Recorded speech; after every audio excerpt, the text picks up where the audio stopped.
I voted for Peter Obi. But you see, I didn't jump that queue for Peter Obi. I didn't smuggle anybody into the polling booth for Peter Obi. I didn't brandish a knife or threaten anybody in my polling unit for Peter Obi. I did not snatch a ballot box, stuff a ballot box, break a ballot box for Peter Obi. I did not bribe anybody to change results for Peter Obi. I did not steal. I did not kill for Peter Obi. What I did for my candidate was stand in line. From 8 in the morning on Saturday till 8 in the morning on Sunday. And when the sun got too hot and I thought of going back home, I remembered shot to death on the train to Kaduna. And I stood. And when the heavens opened and poured down rain and I thought of running to find shelter, I remembered. Stuck at home because of ASU strike. And I stood. Through my hunger, through my thirst, through my worry about whether the children I left at home were fine. I stood. Because what I wanted to give my candidate, what I ended up putting in that box, was not a piece of paper. What I ended up putting in that box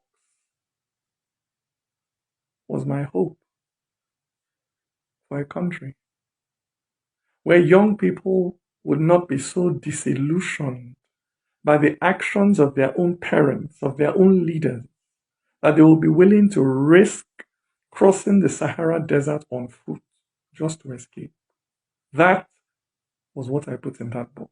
That was what my presiding officer refused to upload.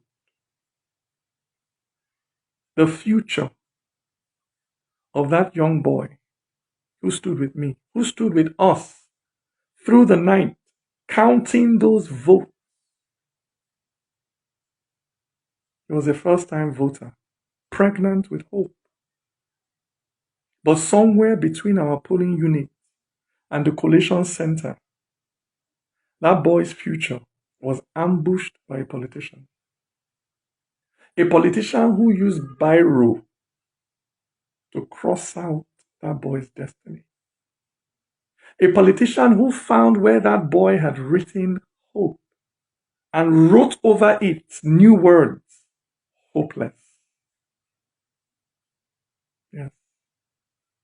It is a terrible thing, I tell you. When a Nigerian is kidnapped on their way to Zamfara or Makodi or Enugu. But it is infinitely worse when Nigeria herself is kidnapped on the way to the collation center. My brother, my sister, it is not Nigeria that has her foot on your neck. It is not the Fulani or the Igbo, the Christian or the Muslim that has wrapped their finger around your neck and is squeezing the civic life out of you. It is not Yoruba people who don't give a damn whether you eat, whether you have a decent house to sleep in, whether you're able to find a job 5 years after graduating. It is not North or South that spends 8 years to build one bridge or to fix one pothole in the middle of the road. I tell you, my brother, my sister, it is that politician who is willing to kill, who is willing to steal, to stay in office. That is your enemy.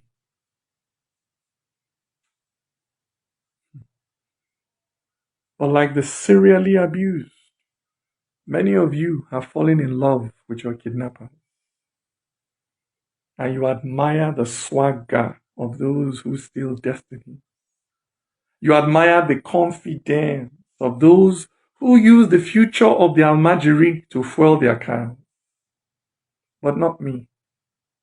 Me, I would rather be a gate man in heaven than a king in hell. Me, my heart will always be there, standing in line with that young boy, waiting patiently for that day when our hopes will count. Mahmoud Yakubu, count our hope. For it is bearable, it is honorable to lose in a contest that is fair. But nobody who steals political power will use it for good.